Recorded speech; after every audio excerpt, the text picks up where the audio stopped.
DK Shivakumar ಅವರಿಗೆ ನಿನ್ನೆ ರಾತ್ರಿನೇ ಸಿಬಿಐ ಅಧಿಕಾರಿಗಳು ಶಾಕ್ ಅನ್ನ ನೀಡಿರುವಂತದ್ದು. ಈಗ ಆಲ್ರೆಡಿ ಪಂಚನಾಮೆ ನಡೀತಾ ಇರುವಂತದ್ದು. ಕೆಲವೊಂದು ಕಡೆ ದಾಳಿ ಕೂಡ ಅಂತ್ಯವಾಗಿದೆ. ಇದೆಲ್ಲದರ ಬಗ್ಗೆನೂ ಕೂಡ ಸಾಕಷ್ಟು ನಾಯಕರು ಮಾತನಾಡಿದ್ದಾರೆ. ಇನ್ನು ಇದೇ ವಿಚಾರಕ್ಕೆ ಸಂಬಂಧಪಟ್ಟಂತೆ ಮಾತಾಡಲಿಕ್ಕೆ ನಮ್ಮ ಜೊತೆ ಗೋ ಮಧುಸೂದನ್ ಅವರು ಬಿಜೆಪಿಯ ಹಿರಿಯ ನಾಯಕರು ನೇರ ಸಂಪರ್ಕದಲ್ಲಿ ಜಾಯ್ನ್ ಆಗ್ತಾ ಇದ್ದಾರೆ.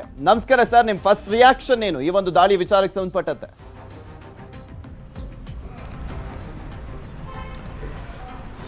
ಉಪ್ಪು ತಿಂದವನು ನೀರು ಕುಡಿಯಲೇಬೇಕು.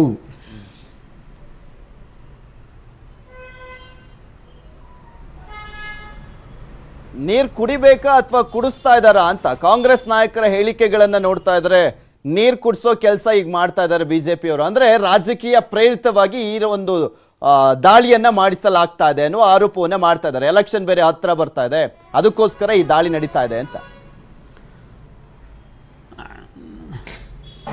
ನೋಡಿ, ಒಂದು ಬೈ ಎಲೆಕ್ಷನ್ ಇಟ್ಕೊಂಡು ಯಾರ ಮೇಲೂ ಆ ರೀತಿಯಾದಂಥ ರೈಡ್ಗಳನ್ನ ಮಾಡಿಸೋದಿಲ್ಲ. ಇದು ಇವ್ರ ಮೇಲೆ ಕಳೆದ 2 ವರ್ಷದ ಹಿಂದೆ ನಡೆದಂಥ ರೈಡು ಮತ್ತು ಇವರು 10 ವರ್ಷಗಳಲ್ಲಿ ಮಾಡಿರುವಂಥ ಕರ್ಮಕಾಂಡ, ಇವರ ಹಣ, ಇವರು ಎಲ್ಲೆಲ್ಲಿ ಬೇನಾಮಿ ಆಸ್ತಿ ಮಾಡಿದ್ದಾರೆ, ಎಲ್ಲೆಲ್ಲಿ ಬೇನಾಮಿ ಗಣಿಗಳನ್ನ ಮಾಡಿದ್ದಾರೆ, ಎಲ್ಲೆಲ್ಲಿ ಯಾವ್ಯಾವ ದೇಶದಲ್ಲಿ ಆಸ್ತಿ ಮಾಡಿದ್ದಾರೆ ಎಲ್ಲವೂ ಸಹ ಈಗಾಗಲೇ ಹೇಳಿ ಆಗಿದೆ. ಅದನ್ನೆಲ್ಲ ಅದನ್ನು ಕಳೆದ ಬಾರಿಯೇ ಇವರು ತಿಹಾರ್ ಜೈಲಿನಲ್ಲಿದ್ದಂಥ ಸಮಯದಲ್ಲಿ ಅದಕ್ಕಿಂತ ಮುಂಚೆ ನಡೆದಂಥ ಆ ಒಂದು ರೈಡ್ನಲ್ಲಿ ದಿಲ್ಲಿಯ ಇವರ ನಿವಾಸದಲ್ಲಿ ಸಿಕ್ಕಂಥ ಕೋಟ್ಯಾಂತರ ರೂಪಾಯಿ ಹಣ ಎಲ್ಲದರ ಬಗ್ಗೆನೂ ಸಹ ಈಗಾಗಲೇ ಎಲ್ಲ ದಾಖಲೆಗಳು ಬಂದಿದ್ದಾವೆ. ಎಲ್ಲ ದಾಖಲೆಗಳನ್ನ ಇವರೇ ಒಪ್ಕೊಂಡಿದ್ದಾರೆ.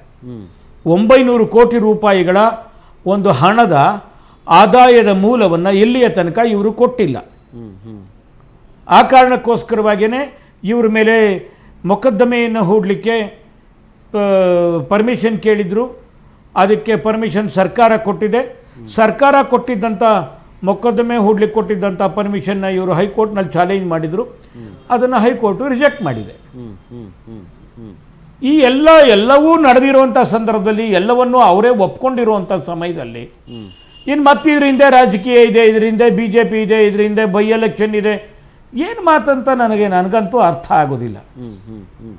ಹೋಗ್ಲಿ, ಇವರೆಲ್ಲ ಮಾಡಿರುವಂಥ ಈ ಎಲ್ಲ ಭ್ರಷ್ಟಾಚಾರವನ್ನು ಸಹಿಸ್ಕೋಬೇಕಾ? ಹೇಳ್ಬಿಡಿ. ಹಾಗಾದ್ರೆ ಮಾಧ್ಯಮದವರು ಹೇಳ್ಬಿಡಿ, ಯಾರು ಎಷ್ಟು ಬೇಕಾರ ಮಾಡಲಿ ಸರ್ ಅನ್ಯಾಯ, ಯಾರು ಎಷ್ಟು ಬೇಕಾರ ಭ್ರಷ್ಟಾಚಾರ ಮಾಡಲಿ ಸರ್, ಅವ್ರನ್ನೆಲ್ರಿಗೂ ಎಲ್ಲ ರಾಜಕೀಯದಲ್ಲಿ ಯಾರು ಎಷ್ಟೇ ಭ್ರಷ್ಟಾಚಾರ ಮಾಡಿದ್ರು ಸಹ ಅವ್ರಿಗೆಲ್ಲ ಬಾರಾ ಖೂನ್ ಮಾಫ್, ಅವರು ಏನು ಮಾಡಿದ್ರು ಸಹ ಅವ್ರಿಗೆ ಮಾಫಿ ಕೊಡಬೇಕು.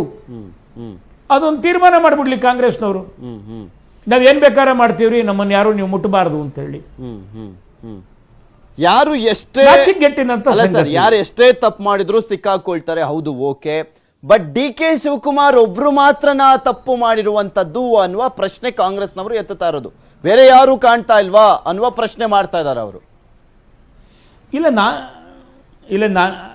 ಹಾಗಾದ್ರೆ ನೀವು ಹೇಳಿ ಯಾರ್ಯಾರು ಮಾಡಿದ್ದಾರೆ ಅಂತ ಕೊಡಿ ಪಟ್ಟಿನ, ದಾಖಲೆಗಳ ಸಮೇತ ಯಾರ್ಯಾರು ಭ್ರಷ್ಟಾಚಾರ ಮಾಡಿದ್ದಾರೆ, ಯಾರ್ಯಾರು ಏನೇನು ಮಾಡಿದ್ದಾರೆ ಅಂತ ಹೇಳಿ ಕೊಡಿ. ನಾವು ಯಡಿಯೂರಪ್ಪನವರು ಅವರ ಮಗ ಮಾಡಿದ್ದಾರೆ ಅಂತೆಲ್ಲ ಆರೋಪ ಮಾಡ್ತಿದ್ರು. ಯಾರು ತಗೋತಾ ಇಲ್ಲ ಅಹಮದ್ ಅವರು ಹೇಳ್ತಾ ಇದ್ರು, ಕಾರ್ಯಾಧ್ಯಕ್ಷರು. ಅಲ್ಲ, ಇಲ್ಲಿ ನೋಡಿ, ಇಲ್ಲ ಹಾಗಲ್ಲ. ಇವರು ದಾಖಲೆ ಇವ್ರು ಕೊಡಬೇಕಾದ್ರೆ ಯಾರ್ಯಾರು ಎಷ್ಟೆಷ್ಟು ಬೇನಾಮಿ ಆಸ್ತಿ ಮಾಡಿದ್ದಾರೆ, ಏನೇನು ಮಾಡಿದ್ದಾರೆ ಅನ್ನುವಂಥ ದಾಖಲೆಗಳ ಸಮೇತ ಇವರು ಕೊಡಿ. ಪೊಲೀಸ್ ಸ್ಟೇಷನಲ್ಲಿ ದಾಖಲೆ ಮಾಡಲಿ. ಇವರು ಪೊಲೀಸ್ ಸ್ಟೇಷನಲ್ಲಿ ದಾಖಲೆ ಮಾಡಲಿ ದೂರನ್ನ.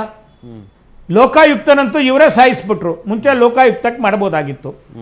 ಲೋಕಾಯುಕ್ತ ಇವತ್ತು ಹಲ್ಲು ಉಗುರು ಏನೂ ಇಲ್ಲದೆ ಇರುವಂಥ ಒಂದು ಸಂಸ್ಥೆ ಇವತ್ತದು. ಓಕೆ ಸರ್, ಹಾಗೆ ರೀ, ಏನು ಇಲ್ಲ ಅನ್ನೋ ಕೋರ್ಟ್ನಲ್ಲಿ ಹೋಗ್ಲಿ. ಕೋರ್ಟ್ನಲ್ಲೇ ಹೋಗಿ ದೂರು ದಾಖಲಿಸ್ಬೋದಲ್ಲ. ಸರ್, ಮಾತನಾಡಿಸ್ತಾ ಹೋಗ್ತೀನಿ ಸರ್ ನಿಮ್ಮನ್ನ. ಮತ್ತಷ್ಟು ಗೆಸ್ಟ್ಗಳು ನಮ್ಮ ಜೊತೆ ಜಾಯ್ನ್ ಆಗ್ತಾ ಹೋಗ್ತಾರೆ. ಗಮನಿಸ್ತಾ ಇದ್ದೀರಾ ಏನೇನು ಆಗ್ತಾ ಇದೆ ಅಂತ ಡಿ ಕೆ ಶಿವಕುಮಾರ್ ಅವರ ವಿಚಾರಕ್ಕೆ ಸಂಬಂಧಪಟ್ಟಂತೆ. ಇನ್ನ ಹಿರಿಯ ವಕೀಲರಾಗಿರುವಂತ ಧನಂಜಯ್ ಅವರು ಕೂಡ ನಮ್ಮ ಜೊತೆ ಜಾಯ್ನ್ ಆಗ್ತಾರೆ. ಅವರು ಕೂಡ ಮಾತನಾಡ್ತಾ ಹೋಗ್ತಾರೆ, ಏನಾಗುತ್ತೆ, ಏನು ನೆಕ್ಸ್ಟ್ ಪ್ರೊಸೀಡಿಂಗ್ಸ್ ಯಾವ ರೀತಿಯಾಗಿರುತ್ತೆ ಅಂತ ಹೇಳ್ತಾ ಹೋಗ್ತಾರೆ.